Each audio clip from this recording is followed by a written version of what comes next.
is going on, ladies and gentlemen? Welcome to the Gravity Podcast. I am one of your hosts, Chris. Thank you for choosing to tune in today. Hey, folks, we're keeping this conversation going. How do you stay grounded in a world full of noise and chaos? What are your foundations? What are the things that you use as your gauge, your test? Is this thing worth fighting over? And there are things in this world that are worth fighting over. And I think we get in a lot of fights and arguments, and we get worked up over things that aren't worth fighting over. And a lot of it comes back to our brain health, I think. Are we showing up clear-headed? Are we actually, or do we have a good gauge? You can have a great foundation, but if our brain isn't healthy, then it makes it really hard to assess whether something's worth fighting over. Married 26 years. I can't tell you how many conflicts I've been in with Jaimie that felt righteous in the moment. And then afterwards, when I really thought about it, I was like, what am I doing arguing with the girl over this one? Like, this was not worth a level 9 argument. Like, this was like a level 1 conversation, right? I don't know. That's my opinion. That's from my experience. Maybe you relate. But here in a second, folks, we're going to be talking to Dr. Nolan Beise. He is the CEO, the founder of a company called Circl that's doing brain scans. A very comfortable and, at least from my perspective, simple looking wearable around the head. Takes 4 minutes, and it gives you a readout to let you know how healthy your brain is. And then it takes it one step further, and it says, here's some micro steps. Here's some baby steps and things you can do to improve your brain health. And then the idea is you scan your brain on a weekly basis, and you monitor how those micro improvements are improving your brain health. I recently met Dr. Beise at a first responders conference, and he had his unit there, and I had other people saying, hey, I just got my brain scanned by this guy. It was kind of cool. So, of course, I went over and started geeking out, trying to act cool. I was trying to act, hey, what's up? My name's Chris. And I was like, hey, I heard you're scanning people's brains, and it doesn't shock us. Can I do it? He's like, absolutely, man. Have a seat. And the things that he was able to tell me about my current habits based on the scan was remarkable. He wasn't reading my mind, folks. He was just looking at scientific data and able to say how certain things in my life are going. And it was affirming to me. It was affirming that the last year of really hard work to heal my brain has paid off. And there's still work to do, but it has paid off. So I'm excited for you to hear from Dr. Beise here in just a second. But first, folks, I want to talk about Warrior's Heart. It's the hat I'm wearing today on the YouTube version of this podcast. You've heard me talk about them before, folks. They are a PTSD, and actually, they're a substance abuse recovery center that co-treats those co-occurring other issues like PTSD, PTSI, mild traumatic brain injuries, and other things that are going on. So they focus on the substances, but they really look at the whole person. They're located down in San Antonio, Texas, actually in Bandera, one of the neighboring communities, and then also over in Virginia. Folks, it is warriors only there. It's warriors healing warriors, and they are just doing some remarkable work. Down in the show notes, there's going to be their website and a phone number. If you or someone you care about, if they're in the warrior class, military, first responder, dispatch, corrections, emergency medicine, if one of the folks that you care about is in those categories, Warrior's Heart might be the right resource for them. With that, let's get into this interview with Dr. Nolan Beise. Dr. Nolan Beise, welcome to the Gravity Podcast. I'm so happy to be here, Chris. Nice to see you. You as well. Hey, I'm glad that I got the chance. There's a lot of people that I interview that I've never met in person, and you and I had the chance of meeting in Bellingham not too long ago. Mm-hmm. Yeah, that was fun. I even measured your brain. Yes, you did measure my brain, and you said I was crazy, which I don't know. I'm just joking. You didn't say that. That was really fascinating, and that's of course part of why I asked if you would come on the show because I think there's things that you're doing in the science field with your company that I think can really benefit the first responder community. And I want us to get there. But before we get into that, if you could just give an introduction of who you are. Sure. Well, my name is Dr. Nolan Beise, and I have a PhD in biochemistry and neuroscience. I used to work on the cell biology of the brain back in my studies, where I would dissect rat brains and try and figure out how cellular processes work, how they fit together, what the structure of the brain is at the molecular level, the cellular level.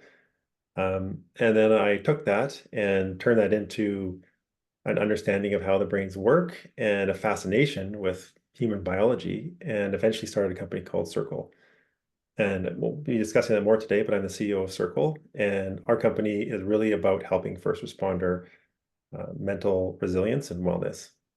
I And love that's where we've been. And I'll just say one point. One of the things that I've realized early on in my entrepreneurial journey is that you have to like who your customers are.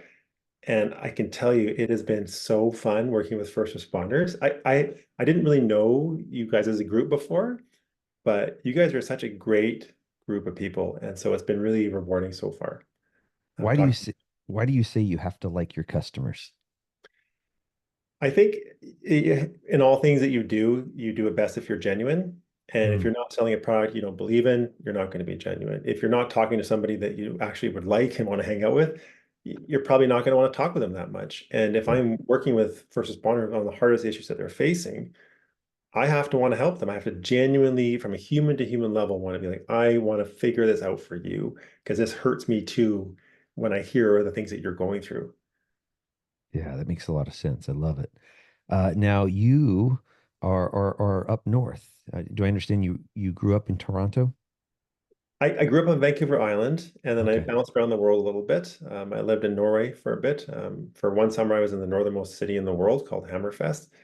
Then I did my PhD after I did my undergrad in Victoria, did my PhD in Toronto, and then I moved back to the island. And now I live in a forest on the westernmost point in Canada almost, and the very south of Canada, where I'm just surrounded by whales and forests.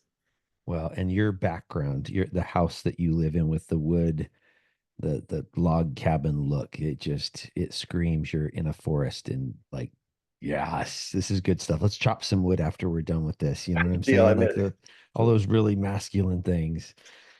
I love it. I had a podcast host that kind of coached me up in the early years, and he was the voice of the Toronto Police Service, Sean Shapiro. He has actually retired from policing now, but I actually went up there and visited him. Really enjoyed Canada. The folks there were very inviting. So, at what point did you decide? You said you enjoy your customers, you enjoy the people you're trying to help, and I love that. At what point did you kind of focus in on the first responder community? The reality is, there's a lot of folks out there. There's a lot of different professions that would benefit from what you've done in science. That's a really great question.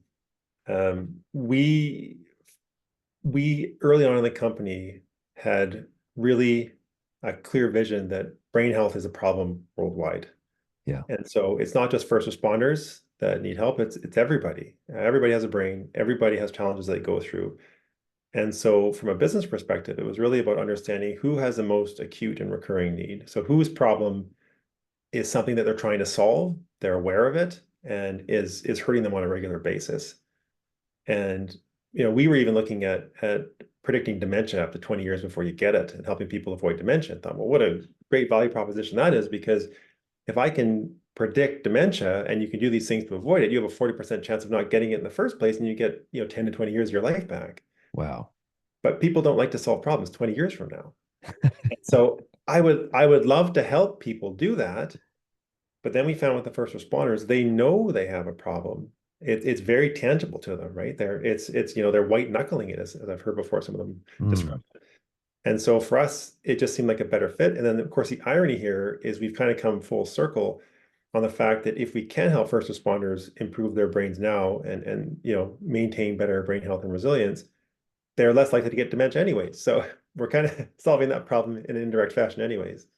yeah. What is that about? And I know this is a kind of a big question. Uh, I guess maybe I'm asking for your opinion. You don't have to necessarily have peer-reviewed articles to reference. What is it about us, our human experience that, I mean, dementia is a major issue. I've had family members with dementia, and when you watch someone you love go through that, it's heartbreaking. But why don't we get on board with something that might happen to me in 20 years? Why do you know what I'm saying? Like, why? Yeah, it's a great question. And I've thought about this because I was thinking about, well, why aren't people more interested to solve dementia before they get it? Like if you told me, no, you're gonna have a heart attack in 5 years unless you do these things right now, I would do the things. I would make it a part of my daily routine and I would avoid that heart attack. And I thought dementia would be the same.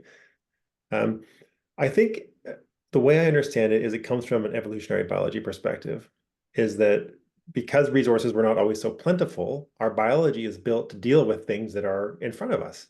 Yeah. And so if you have people that are constantly trying to solve a problem that may occur, a year or more out, they're going to get selected against in the population because their brain's always in the wrong place. They solve the problem now, make sure we have food now, make sure we're safe now, and then just keep doing that, iterate on that process. I do think that a part of the population, especially the entrepreneurs, they live in the future, Mm. right? Like we're always thinking, what's the next thing that's going to happen? What's the next way that we can solve this? What's the next challenge that humanity is going to face? And so we are changing, and I think as we evolve through these times of having a lot of resources and having safety and having plentiful food, the way our brains work will start to change along with it, and we will be able to live further in the future. Although, of course, the irony with that is that the more you live in the future, the less you live in the present, and there's happiness, problems with that. Right? Yeah. You're sitting there with your kids and you're 40 miles away with your mind. That's the last thing you want to do when you want to be sitting there, having your morning breakfast with your kids. You want to be paying attention to them. Yeah. I hear the dichotomy there, and I've experienced it. I mean, I'm an entrepreneur now, right? And I'm having to think about, I mean, right now I have opportunities to earn money through my business, Gravity Consulting, but not all those opportunities are going to stay there always, right? I mean, I recognize that as I, look ahead 5 years, maybe even 1 year, some of those business opportunities may not be available. If I'm stepping in and trying to help a business solve a problem, hopefully I help them solve the problem, and then they don't need my services anymore, right? I mean, that's ultimately what you're trying to do, is work yourself out of a job. The other thing you said a little bit ago that really connected with me is the white knuckling. Uh, who? So you've heard that from the first responder community as you've engaged them. Yep. Yeah, and I mean, is this, when we say first responders, define that for me, just because I think it means different things to different people, the different categories of workers within that first responder community. So first responders for us would be firefighters, police, EMT, paramedics, um, and we also work with healthcare workers, Yes. because in a lot of ways they are kind of like first responders in how they work. They have shift work. The stuff they deal with is pretty intense. They're often overworked, especially off the back of COVID. Yeah, And so I would loop them into it. And we also work with the military as well. I love Um, it. And I'm assuming dispatchers, corrections. I mean, that's getting you within that same umbrella. Am I correct? yep, yep. Corrections, border security, and even air traffic control we're looking into now. I've heard about that, how highly stressful air traffic control is. And I Yeah. can't even imagine.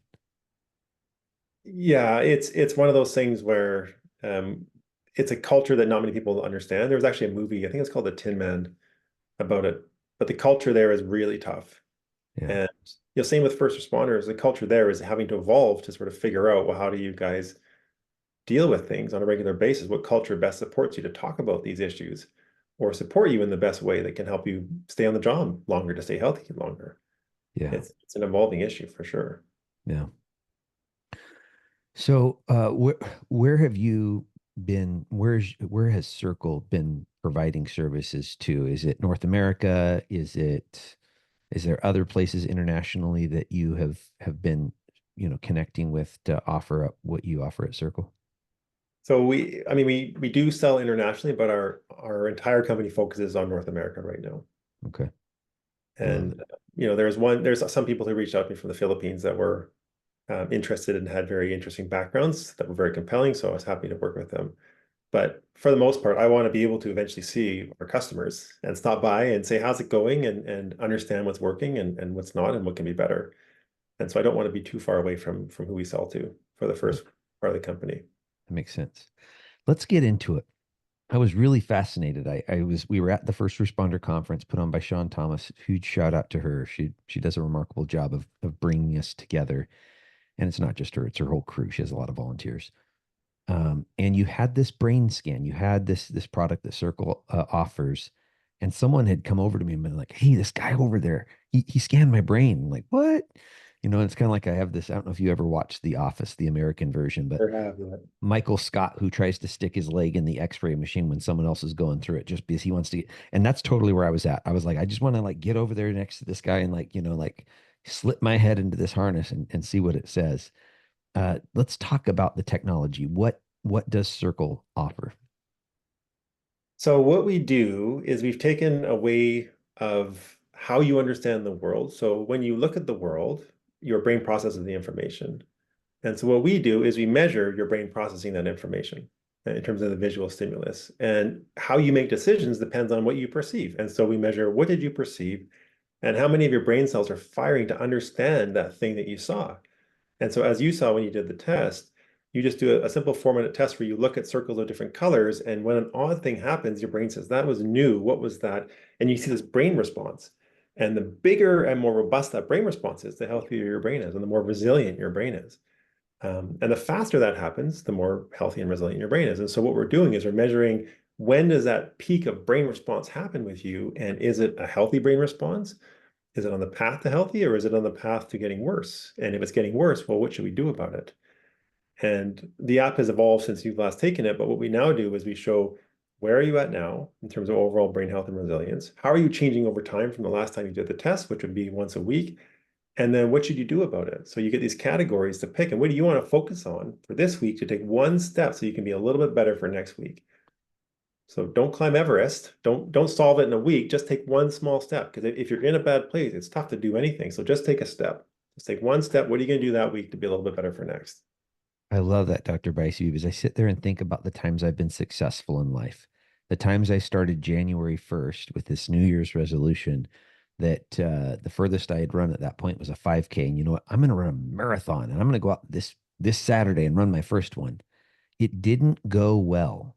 I remember one year I was going to learn Spanish and I speak some conversational Spanish, but I was going to be fluent in Spanish and I can't remember what I was going to do physically. I think I was going to do a local triathlon series and and I had this long, really amazing BHAG list, big, hairy, audacious goals list. And I think I didn't accomplish any of them. Whereas when I focus on something small, like one of my buddies, he challenged me to drink 16 ounces of water first thing in the morning before any coffee. And I'm like, why? He's like, because you've been exhaling, hopefully for 8 hours. You've been exhaling air, which has moisture in it. For 8 hours, you didn't drink a thing. Your body is dehydrated. Just start your day with 16 ounces of water. And I haven't missed a day in over 3 years. Nice. Super micro, small goal that was really easy. And for some reason, it stuck with me. So I love this idea of these micro changes instead of it like, wow, you are really screwed up. You need to fix yourself in these huge ways. It's like, hey, let's take one small step. Yeah, What are exactly. some of those steps? Maybe what are the categories? Are there general categories? And if so, Yes. what are those general categories of areas that improve people's brain health? Okay, well, I'll start with the big three, and I'll do them in the order of importance. So sleep, exercise, and diet. If you can do well with those, you will have tackled most of the issues related to potential brain health deficits. If you can sleep well every single night, 7 to 9 hours, and get a restful sleep, I think tracking your sleep is a good idea, however you want to do it. Um, Find something to track your sleep so you can actually have a qualitative understanding and a quantitative understanding of did you actually get a good sleep or were you just in bed for 9 hours?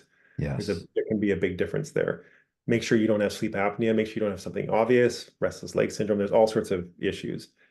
Um, the other one is exercise. If you exercise, it typically promotes better sleep. So if you can tire yourself out and force your physical body, if not your mind, to be tired at the end of the day, that's a good thing. You feel better, you get these positive hormones. And then that helps to regulate how you feel when you eat, how you crave sugar, all these other things. So if you can do those three, be less fatigued, have better physical health, and get all the happy chemicals and hormones from exercising, and then eat a modified Mediterranean diet, you're doing great. But the other categories, just like you said, are stay hydrated, be socially interactive, challenge your brain. I find with first responders, challenging your brain is not the thing that they need. But simple things like staying hydrated, like for you, it's a great idea. I do the same thing. I wake up, I have a caffeinated free tea, and I don't drink any coffee. Um, and I find that that for me works because if I drink coffee, I immediately dehydrate myself again. And so then I have to start trying to make up for it. And then because the coffee makes me feel less tired, I overwork. So I haven't put don't drink coffee in there because I think people would revolt. But I do think that there is some evidence that we're amassing that some of those things, depending on who you are, can be a little bit challenging for you. And I think recognizing the trade off is important. I agree. If you tell people to stop drinking coffee, then some people are going to turn their ears off. Yeah. So it's not about don't drink coffee. It's about know what happens when we drink coffee. And I would make the same argument for alcohol. I choose not to drink alcohol now. And the reason I choose not to drink alcohol is because I was misusing it. And once I actually understood the science of how it was interfering with my sleep, I would sleep for 9 hours, but my watch would tell me you had no REM sleep last night. Yeah. I'm like, how's that possible? I slept for 9 hours. Yeah. I'd have a really low sleep score and I didn't understand it. Now I'm reading Dr. Matthew Walker's book, Why We Sleep, and I'm starting to learn more. And I'm like, holy smokes, I've been robbing my brain of the natural healing process of getting great sleep. Yeah. It's super. You literally get a gunky brain if you don't sleep. Like it's the biggest thing. In fact, you can kill yourself if you don't get enough sleep, just from lack of sleep. Yeah. I mean, countries use it for torture, including Yeah. America's used it for torture, right? We sleep deprive people to try to get them to a weak mind so that they will tell us what we want them to tell them or tell us type of thing. Yeah. Wow. So sleep, that's the starting point. If people focused on getting 7 to 9 hours of quality sleep every single night, right off the bat, people are going to be in a better spot mentally. That's what I heard you say. Yep. Yep. 100%. And the other one, which is what you also addressed, is don't medicate with things that are unhelpful. And that's a harder one, right? Because if you're in a tough spot and this is just helping you to feel like you are in control a little bit, or you can just calm down for a little bit, or whatever it is that you need, that's a tougher one. So I would say start with the big three that I mentioned, and then you can get into social interaction, right? Have a social interaction where you're not trying to prove something to somebody, but you're hanging out with somebody and you're being your super authentic self. Like, who are you actually right down to the core? You don't need to be tough. You don't need to be, any sort of version of who you think they might think you are. You can just be yourself. And then, of course, as I said, avoid harmful substances. Now, we've kept that category vague in our technology because I don't want to say, don't snort cocaine or don't do this. I don't know what people's vices are, but they will know what they are. Yeah. And so if they want to try, hey, what if I did a week of not doing this thing? How would that start? What would I look like next week? And maybe we can give them that positive reinforcement and be like, hey, this is actually helping. Yeah. Keep And there, going. and there's the value of wearing a wearable. I was speaking with Dr. Stephen James. He's a sleep scientist at WSU in Spokane. And he said a lot of our wearables aren't really that accurate. Like if you really look at it from a scientific standpoint, he goes, but if it's causing you to focus on your sleep, if it's causing you to be aware of it, almost to do it mindfully, I guess you're sleeping, so it's not total mindfulness, but you get what I'm saying, right? Uh, then it causes you to say, hey, I like beer. And I had a really rough week and my brain needs really good sleep. And so I'm going to choose not to drink beer tonight or drink a really delicious non alcoholic beer. I love Athletic. It's great. If you like IPAs, it tastes just like a regular IPA. You just don't have the consequence of the alcohol afterwards. Well, that's what I end up doing with coffee. I don't drink alcohol either, but with coffee, I love coffee so much. Like I've been drinking it since I've been 16. I can't get enough coffee. And I used to be a logger, and at 16, in the summers I would go and work in camps, and I would just drink coffee, like huge thermos full of coffees for a little 16-year-old kid just wired and just working for 12 hours. So I've loved coffee ever since I was a little person. And what I do now is if I have that craving for coffee, I just drink a decaf. And to me, Yes. it's awesome. I still get that taste. I put a little bit of milk in there. It's just how I like it, and then off I go. I'm sated. Feel fine. Your cool factor is increasing by the moment, Dr. Vicey. You used to be a logger, and you aren't a small man. You're tall. I mean, you're fit. You're not big, but you are a tall man. So I could see you wielding an axe. Yeah, wielded an axe. Used to be a firefighter, a wild firefighter, and then used to fall trees as well. I used to be a faller back in the day. That's And really cool. of all the jobs I've ever done, even though cutting down, the world is not the best thing in some ways, it was a really fun job because you're just out in like this pristine nature with old, wild, old growth trees, and you find these moss beds that you'd never see anymore. And I have really fond memories of those days. I feel bad that those forests are gone now. Yeah. I think back of some early jobs and probably one that has given me a lot of perspective, different than the perspective you just described, was I laid concrete and I knew nothing about laying concrete. And so this owner brings me in between my freshman and sophomore year of college, and I'm laying concrete all summer. And we're working 12 to 16-hour days, 6 days a week, and kind of some roughneck work Yeah. laying concrete is, and the language, oh my gosh. And it was funny because when I went back to school my sophomore year, I told my boss, "Hey, I'm going to quit. I'm going back to college." He's like, "What are you going back to college for?" I'm like, "Well, because I want an education."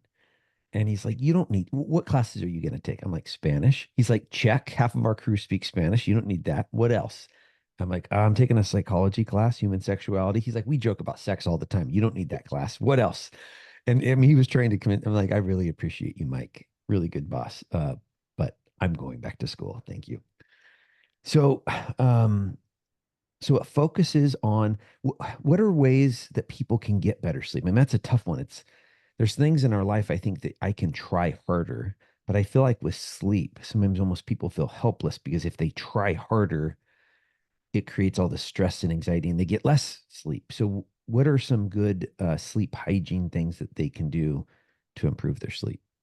I think one of the things that helps a lot with sleep is if you can be comfortable with yourself and be able to reaffirm your sense of self. And so Mm, what I mean by that is if you can have some quiet time where there's no stimulus coming in, you're just, like the best thing to do, which is what I do, is you go out in the forest if you can, or go out on a trail, go out by the ocean, and just go for a walk and don't just let your brain freewheel and do that for an hour. And you'll find that for the first 45 minutes, your brain will be digging through all the problems that you've been thinking about and solving all these issues, but then it'll eventually start to slow down. mm, And so what you need to be able to do is to find that comfort with yourself so that you can slow down. And then when you go to sleep, I would get rid of screens for at least an hour, if not 2 hours before bed, and then don't even have them in the bedroom. Or if you do, be very disciplined about not looking at your phone at all. So if you wake up at 3 and you're thinking about something or you're anxious, don't pick up your phone. No matter what, don't pick up your phone. Lay there for the entire night and just lay there if that's what yeah. it takes. I just got back from vacation where I went out to this no cell service area north of here, and we're on this float house, and even it just slowed me right down. Like I had days where I would just go spearfishing and get food for the family, and then just hang out with the kids, and it was like I just like all the sort of chaos of running a company and being an entrepreneur and all, it just came right down to just the family unit. And it was so enjoyable. And I slept like Yes. a log. I slept so hard that I would wake up in the same position and my shoulder would be sore on the top side because I would have been laying there perfectly still for however many hours. So be comfortable with yourself and slow down, be able to find that sort of self-reflection to slow yourself down. So what helped me was reading. And I'm not talking about, some thriller. I have a history book and I like the US presidents. And so oftentimes I'm reading through one of the president's books or currently I'm reading through Hamilton because my daughters are in drama and they really love the Hamilton play. And it is very dry. There's nothing exciting about these history books. I enjoy it. It's an enjoyment that I have when it comes to history. And sometimes a page is all it takes. Sometimes if I wake up at 3 a.m. and my mind starts to race, I get the history book. I have a red light so that I don't, cause my brain to start waking up with white light. Turn Hmm. on the red light, I'll read a page or two, and oftentimes it causes my brain just to slow right back down. I've even watched it on the wearable. I can be up around 80 beats per minute, and I start reading and I drop down to like 58 beats per minute. Nice. So I love that idea of finding what it is that calms you, whether it's a yoga, a mindfulness, a prayer, whether it's going for a walk like that, and Yeah. finding that peace. For me, reading has really helped a lot. I have a slightly different take on the reading thing because I do read, and I find that because I'm reading science and business all day, when I read at night, I read things that are fun and completely imaginary. Ooh, I like. And like I used to be all into philosophy. I still am. I have discussions of what consciousness means with groups of friends, but when I read at night, I just want to have something that is fun and enjoyable. And if I'm too tired to read, at least my brain's already in that imagination state, so that I find that when I close the book, it's a very quick transition from me closing the book to wiping out. And it's always an enjoyable thing. Whereas if I'm reading something that's dry, I find I'm more likely to want to go to my phone because the thing's so boring. Oh, I see what you're saying. I like that. So fiction, you're reading fiction a lot Oh of yeah, times at I'll night. read like full on fiction or science fiction or fantasy, like just something to take my brain to a different area entirely and just be in a whole different constructed world and get to, imagine my way through that. I love that. And I love the fact that you are different than me, right? Because we're giving a contrast to the listeners that you have to figure it out for yourself. You might Totally. try reading, and this may fiction, nonfiction, all of it may not work for you at all. And you might need to try something else, like some breath work or some type of a meditative practice or something. Yeah. So then let me think. So sleep was the first one. Nutrition, exercise. What do you recommend? Like if someone had that on the app and that's what the app is gonna, and I realize it could be a lot of different things, but what are some of those baby steps that you try to push people towards with exercise? Right. So, I mean, it all depends on where your fitness level is at. But if you can do 5 hours of exercise, dedicated exercise a week, you're off to a good start. And just do whatever level works for you. But when it comes to overall brain health and the ability to sleep, more is better, period, I with love it. exercise. The Yeah. more you like, we are built to move. We are not built to sit in a chair and work all day or whatever your job might be.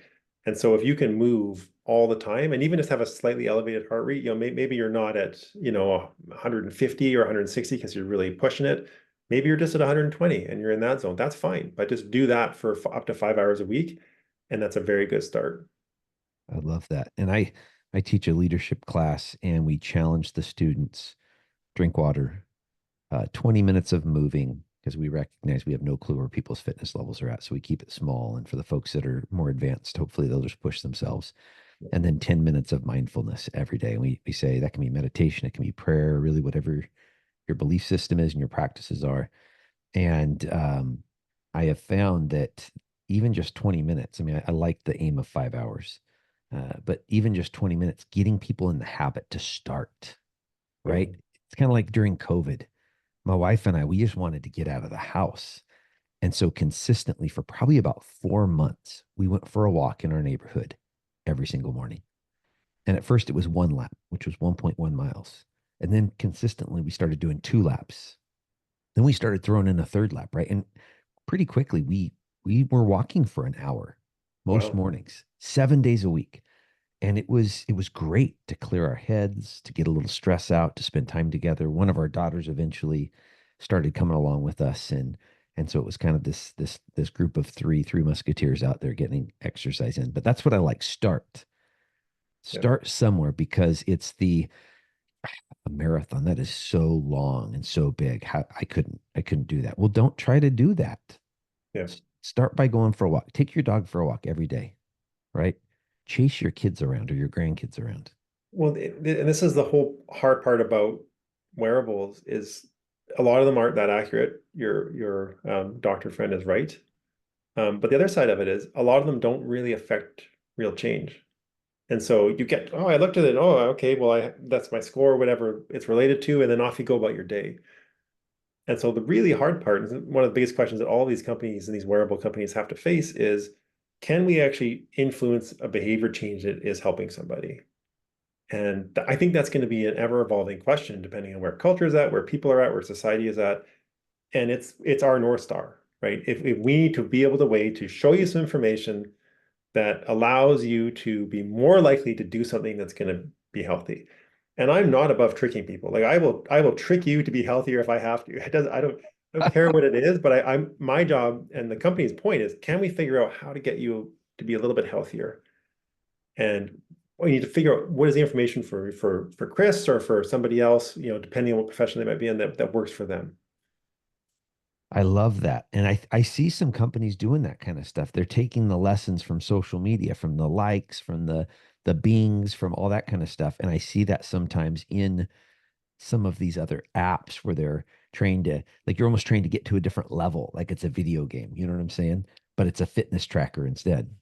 Yeah, I have some presentations coming up at some conferences, and one of the things we're doing at our booth is we're giving people a random number and they can go measure their brain, and then we're gonna show which number has the best brain performance for the entire conference.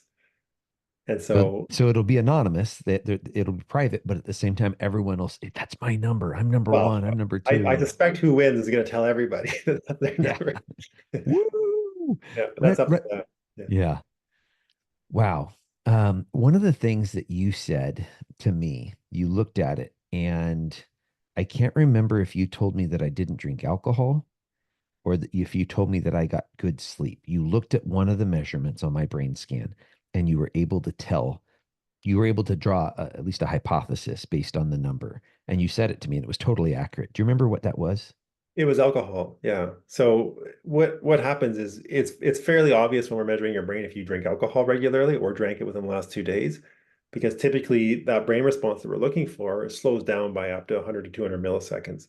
Hmm. And the only thing to account for that normally would be, depression or early onset dementia, early signs of dementia, or recovering from a concussion or having a concussion. And so because you had a robust signal that was fast, I was pretty sure, unless you have the fastest brain I've ever seen in the history of all the people I've ever measured, you wouldn't have drank an alcohol within the last 2 days. Wow. So I just want to sit there and say what I just heard you say. So the results, did you say nanoseconds?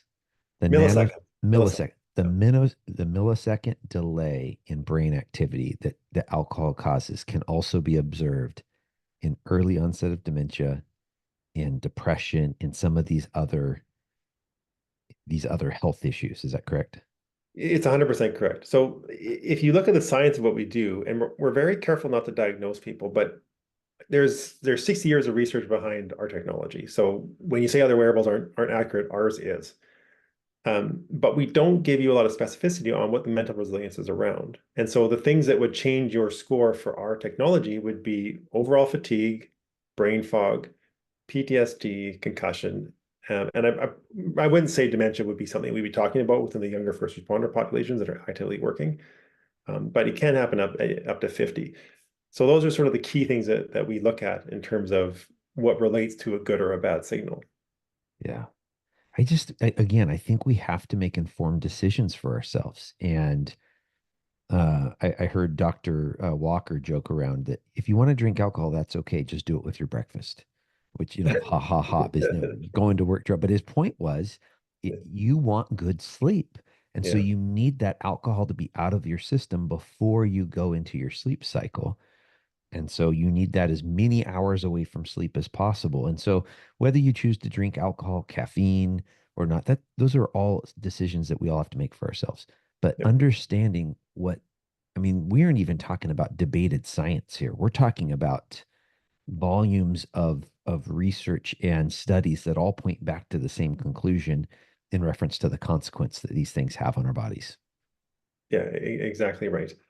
I couldn't agree more. One of the things that I found interesting with our technology is that for some people, when they use it, they re-understand their sense of self with a new brain measurement added, and they do change what they do. So I Mm. have had some very interesting success stories where people have been able to really rewrite their ships fairly quickly. But that's not everybody. And so, like I said before, it really is our North Star to figure out how does that work for everybody. And again, your technology doesn't fix anything. It's pointing things out so that we can make those informed decisions and choose to have good sleep hygiene and choose to have good nutrition and choose to have a good exercise habit, correct? 100% correct. And you bring up a good point. This is something I'm reasonably passionate about, is that a lot of our solutions, we want them to be easy. We want them to be less of our effort and more of something else fixing it for us. So we're putting on things that shock our brain, and we're putting on things that are vibrating or stimulating our vagus nerve, or all these other ways to help us regulate ourselves.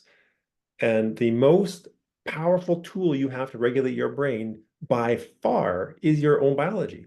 It's you, it's your heart, it's your blood circulatory system, it's getting enough sleep, it's all of those things. So if you can harness your biology to fix yourself, that's your best chance of success, period. I don't think anybody would ever disagree with that. And so my worry with all these other sort of what I call exogenous factors coming in and putting pressure to help you sort of solve yourself is you then rely on them, Yeah. right? Like if you take testosterone in your bodybuilding, the first thing that happens is your gonads shrink, right? And they shrink because they're like, well, we don't need you anymore, right?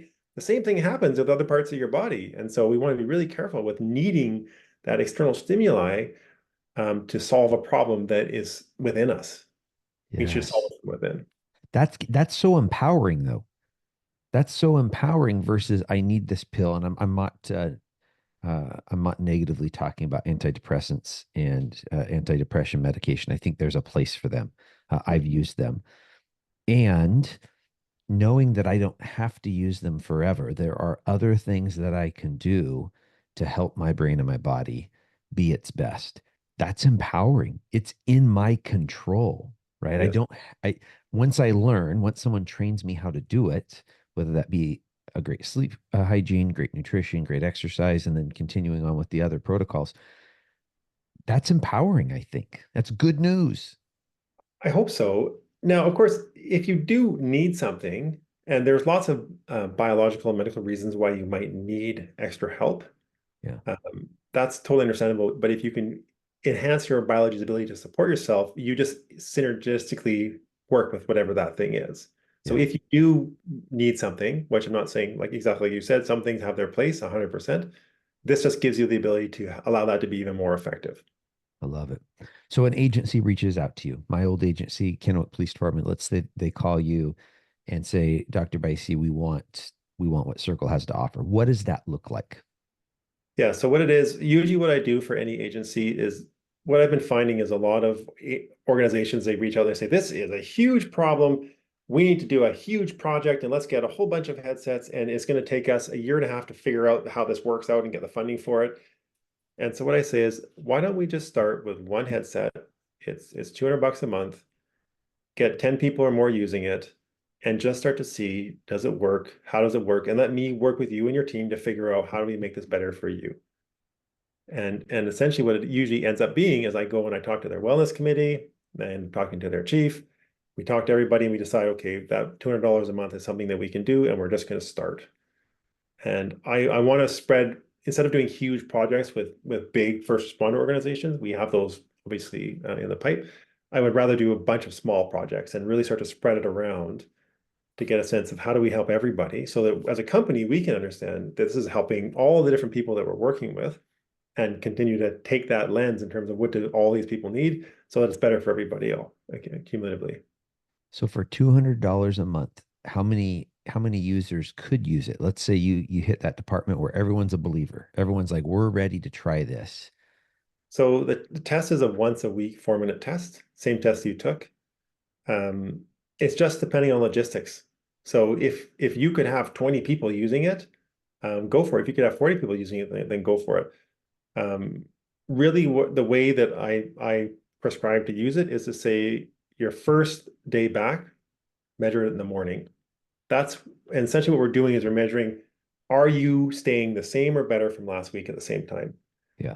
So what you'll do is you'll have the people on shift there that day that they'll just line up, and there'll be, however many of them, 4 to 8, say, that will line up in the morning, and they'll just have their little slot. They'll go off and they'll do the test and they'll just go about their day.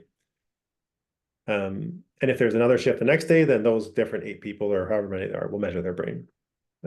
But it's really just up to the logistics of the department. So there's not a limit, meaning if they can logistically work it out, you could have an agency of 108 people all doing it for the $200 a month. Yeah, yeah, that would be a lot. Yeah. Yeah, yeah, 100%. Like for us, and especially when we were doing the pricing, we were doing a per person pricing. because everybody's accessing our advanced analysis system. But Yeah. from some of the early adopters, it's just easier for me to say it's $200 a month. I'm going to help you guys make success of it. And if more people use it, then we'll just learn more about how we help or not. And then what happens? I'm guessing it sounds like it's like a lease, not a purchase. So if something goes wrong with the equipment, you guys replace the equipment. Yep. $200 a month is nothing. Yeah, I know. And like, so the thing is that at $200 a month, we can survive as a company. Um, we're not printing money, but it's a start for us to understand how we solve this problem with the first responder community. Um, I think that because what happens with first responders, as you know, is they have very long budget cycles. Like the estimate is around 22 months. Yes. Looking to sort of shorten that budget cycle, that's that sales cycle with them to say, let me help now. Let's understand how this works for you. And then if we want to build from there, well, we can just build organically in terms of what makes sense when we both have a better understanding of how this works for you. Yeah. Wow. I didn't realize that it was that affordable. And I'm just sitting there thinking for the sheriffs and chiefs that are listening, for the wellness committee folks that are listening, for unions. Let's say an agency isn't on board. You could have one of the labor unions say $200 a month. We can afford that in our budget. We're going to get this for our members and we're going to demonstrate the benefit that it has so that our chief, our sheriff, our other, financial decision makers can see and recognize that this is going to be a good thing moving forward. Yeah, and it's interesting because where I've seen the earliest adoption is with, ironically, with first responder organizations that have the best brain health. So, like the earliest adoption I've gotten is with an organization where the top two brains I've ever measured were at that place. So they are doing really well, and they're like, Yeah. "Oh, this makes sense. We need this." And the irony is, well, you don't really need it as much as other people. But that's So the reality of the way our brains work, right? Having that emotional intelligence to recognize, hey, this is a value. yeah, and it's less scary for them because they're already doing okay. Yeah. And so I think even within the first responder spectrum, what we're going to find is we're going to have those early adopters that are like, yeah, this is cool. I want to do this. I want to be better. Like you, I'm going to exercise all the time. I'm just going to take my personal fitness to a whole other level because you're already in a pretty good place.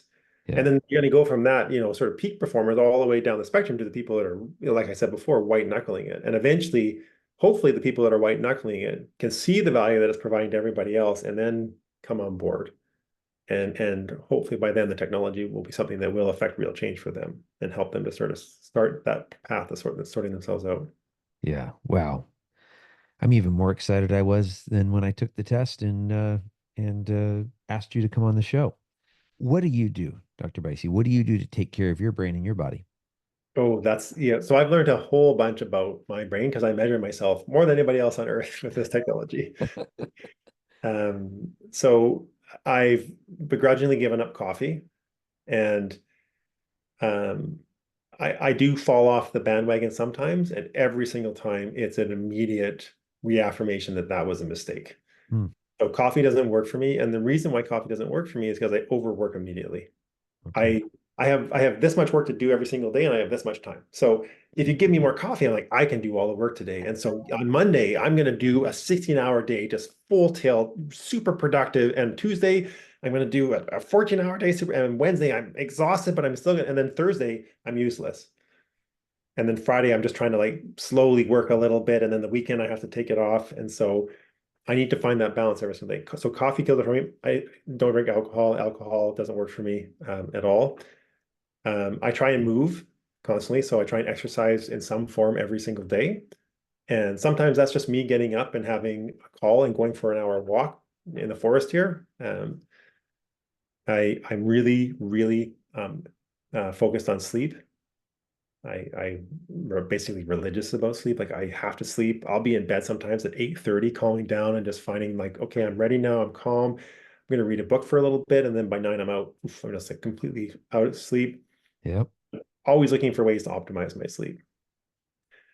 And then I fast. So after 4:30, 5 o'clock, I stop eating. And because I want to stop eating at least 3 hours before I go to sleep. And then I won't eat in the morning till after I've exercised, which is around 10 or 11 by the time I get to the food. Okay. And I find that the fasting really helps me to have a better sleep as well. I love it. Something you said there that I think is fascinating that I haven't I want to experiment with myself on. I reconnected with my college cross country coach, and he's training me right now from afar, but he's giving me Cool. my workouts. And when he first got on board with this, he asked me to send him my data from my runs, and I was working out too hard. Oh yeah, I yeah, was working out too hard. My heart rate was up in the 160s during my workouts, and on a long run, keeping it up in the anaerobic area, it would I couldn't work out for a day or two after that. yeah, And yeah. he said, Chris, you have to stay in aerobic. You have to stay in your aerobic zone. I'm like, what do you mean? He's like, based on your age, I want you to keep your heart rate below 145 when you're training. And so I did it the first day, and I was slowed down like a minute and a half per mile. And I'm like, you got to be kidding me. He's like, trust me, keep your heart rate below 145. You're going to recover quicker. I'm going to be able to give you training sessions almost every single day with some rest days in there, here and there.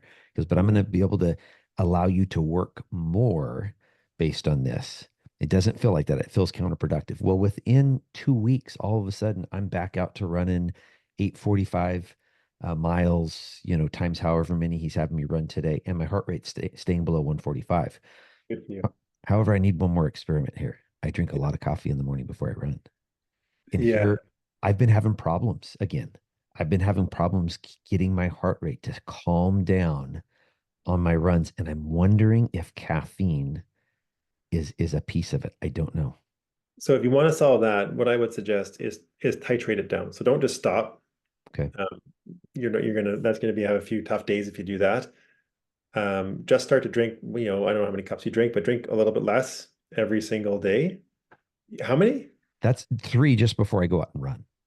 So 16 ounces of water, 2 cups of coffee, another thing of water, another cup of coffee, another thing of water, and now I'm going out and running. I can run with a stomach just full of fluid. It doesn't give me a side ache. Yeah, But yeah. I have 3 cups of coffee in my gut typically before I even start running. Well, I mean, there's evidence that shows that it definitely helps you exercise better, but I don't know in terms of how it influenced your heart rate. I would suspect that it would jack it up. Yeah. Um, I did want to say one thing in terms of the things that I found that really help my overall brain health management. Yeah. And one of the most important ones I can get to is fun. And it's not the kind of fun that you're just like, oh, that was fun. It's like, what would it be like if you were a 9-year-old kid playing Yes. with buddies and just having like the most amazing time? That kind of fun. The kind of fun where you have no ability not to be present because it is just hilariously fun and you're laughing and you just don't know where the time went.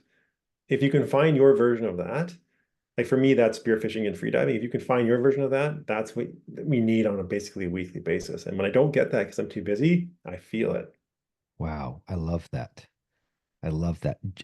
I had 2 words that came into my mind as you said that. I had the word mirth, I had the word joy, and I loved the analogy of the 9-year-old. Yes, when we were 9, we had laughing out loud fun, and sometimes just like I don't even want to grow up. I'm having so much fun right now. Yeah. And when was the last time we did that as adults? And we still have that. We still are those little kids. It's just we're just so busy and all this responsibility and things to do and this list of stuff that 9-year-old just sits so low in us.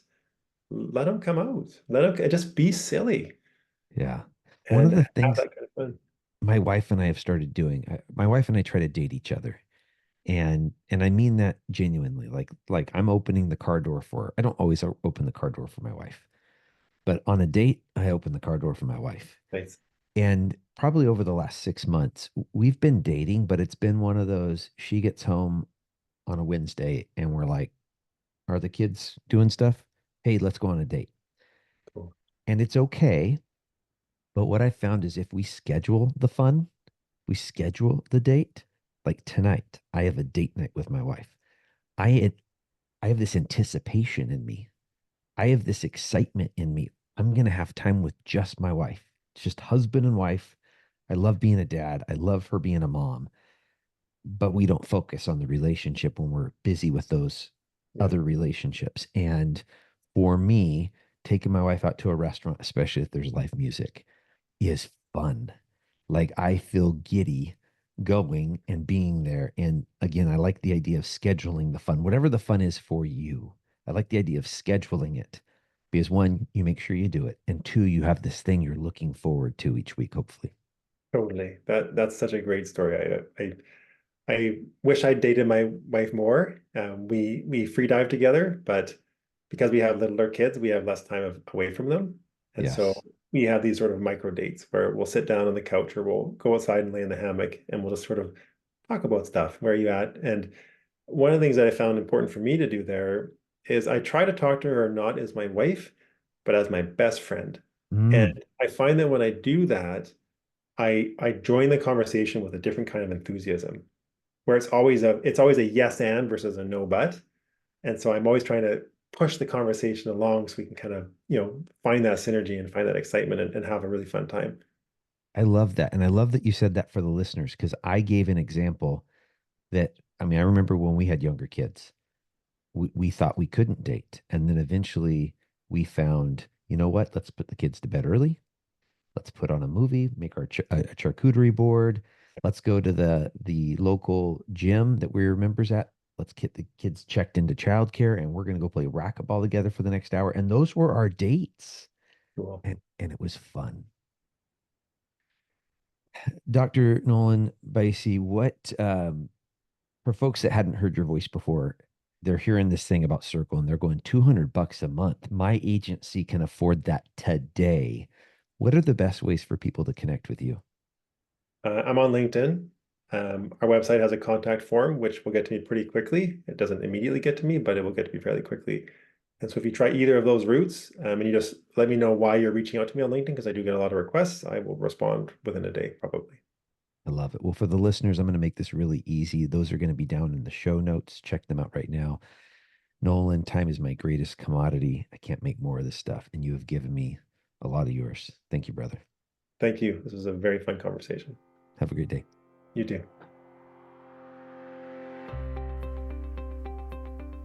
Wow, folks, what did you think about my interview with Dr. Beise?